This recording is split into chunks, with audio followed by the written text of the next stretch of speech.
अयोध्या दौरे पर सीएम योगी आदित्यनाथ ने आज अपने शुभ हाथों से राम मंदिर में प्रभु प्रतीक्षित राम दरबार की प्राण प्रतिष्ठा की।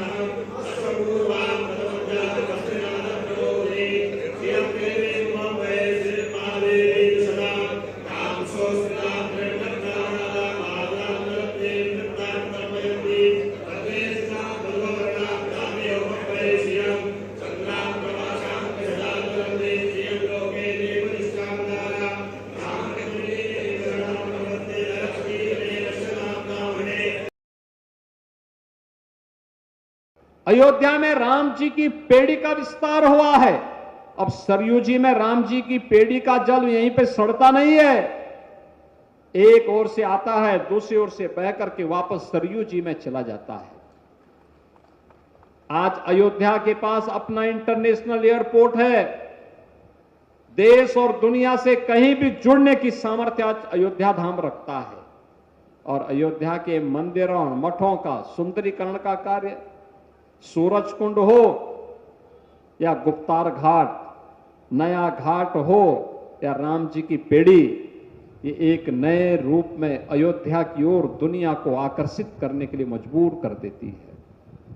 बहनों और भाइयों, कुछ यानी बहुत चंद लाखों में लोग यहां श्रद्धालु आते थे। गत वर्ष 16 करोड़ श्रद्धालु आए हैं। हमें उसके अनुरूप अपने आप को तैयार करना है, उसके अनुरूप तैयार अपने आप को करना है। और उसी तैयारी के लिए आज यहां पर मैं धन्यवाद दूंगा महापौर पंडित गिरीश त्रिपाठी जी को। उनके नेतृत्व में नगर निगम यहां के जनप्रतिनिधियों के साथ मिलकर के बेहतरीन प्रदर्शन कर रहा है, अच्छा कार्य कर रहा है। अयोध्या को एक पहचान मिल रही है। अयोध्या वासियों से भी कहूंगा कि जिला प्रशासन के साथ मिलकर के सभी जनप्रतिनिधि अयोध्या धाम की भी किसी नदी को पुनर्जीवित करें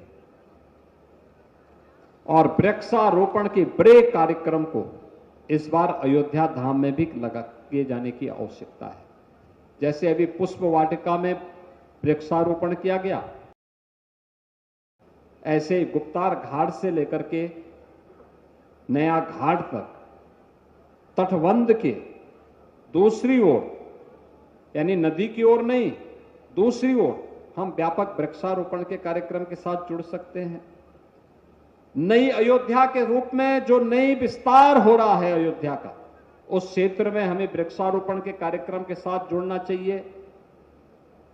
हमने सौरभी वन लखनऊ में लगाया है, यहां पर भी मां जानकी के नाम पर, भरत जी के नाम पर, लक्ष्मण जी के नाम पर, शत्रुघ्न जी के नाम पर, हनुमान जी के नाम पर, सुग्रीव जी के नाम पर, जामवंत जी के नाम पर, माता सबरी के नाम पर, निषाद राज के नाम पर नगर निगम को चाहिए कि अलग अलग जगह अलग अलग वाटिकाओं को सिटी फॉरेस्ट के रूप में डेवलप करें। व्यापक वनीकरण के कार्यक्रम को आगे बढ़ाने की आवश्यकता है। जीवन चक्र तो एक साथ चलेगा। मनुष्य भी चाहिए तो हर जीव और जंतु को भी उतना ही आगे बढ़ने का पूरा अवसर मिलना चाहिए। और ये कार्यक्रम अगर हमारा आगे बढ़ता है तो मैं विश्वास के साथ कह सकता हूं कि एक अनंत काल तक की यात्रा एक सुरक्षित पर्यावरण के साथ हम लोग आगे बढ़ाने में सफल होंगे। एक पेड़ मां के नाम उसकी एक महत्वपूर्ण कड़ी है, उस कड़ी के साथ जुड़ते हम कार्य करेंगे। आज सरयू महोत्सव, गंगा दशहरा और विश्व पर्यावरण दिवस के साथ ही कितना पावन अवसर है कि कभी अयोध्या में आने पर गोलियां चलती थी, कभी अयोध्या में आने पर लाठी डंडे से तत्कालीन सरकारें लोगों को प्रताड़ित करती थी। आज अयोध्या आने पर लोग पुष्प से आने वाले श्रद्धालुओं का, अतिथियों का स्वागत करते हैं और नगर निगम भव्य आयोजन के माध्यम से, ये वाटर एटीएम के माध्यम से शुद्ध आरओ का पानी उन्हें पिलाने का काम कर रहा है। आज नई अयोध्या दुनिया को अतिथि देवो भव का एक नया परिचय भी दे रही है। कोई भी अयोध्या आता है अभिभूत होकर के जाता है, अभिभूत होकर के इसलिए भी जाता है, राम जन्मभूमि में रामलला फिर से विराजमान हो गए। 11 वर्ष पहले, 10 वर्ष पहले जो असंभव था, आज वो संभव हुआ है।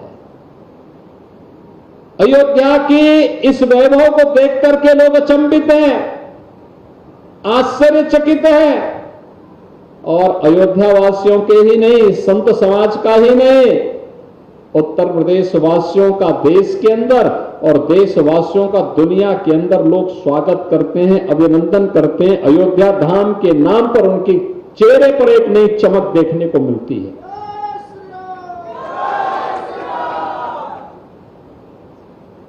हमारे रामलला तो भव्य मंदिर में आ गए। उत्तर प्रदेश भी अब नए भारत का नया उत्तर प्रदेश बन रहा है, विकास के नित नए प्रतिमान स्थापित कर रहा है, आधुनिक इंफ्रास्ट्रक्चर के लिए,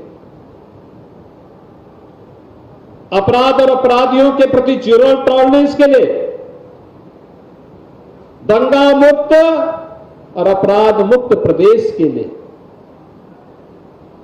नौजवानों के लिए रोजगार देने के लिए, महिलाओं को सुरक्षा देने के लिए, व्यापारियों को भयमुक्त वातावरण देने के लिए, अन्नदाता किसानों के चेहरे पर खुशहाली लाने के लिए, उत्तर प्रदेश के समग्र विकास की जो रूपरेखा प्रधानमंत्री मोदी जी ने तय की, आज जब जमीनी धरातल पर दिखाई दे रहा है, तो अयोध्या धाम की तरह भी उत्तर प्रदेश भी चमकता हुआ दिखाई दे रहा है।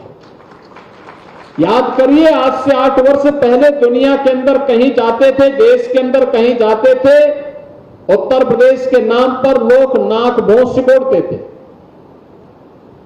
और आज आप कहीं जाते हैं, उत्तर प्रदेश का नाम का सुनते ही लोग आपके साथ बड़े प्रसन्नता के साथ मिलने पर गौरव की अनुभूति करते हैं।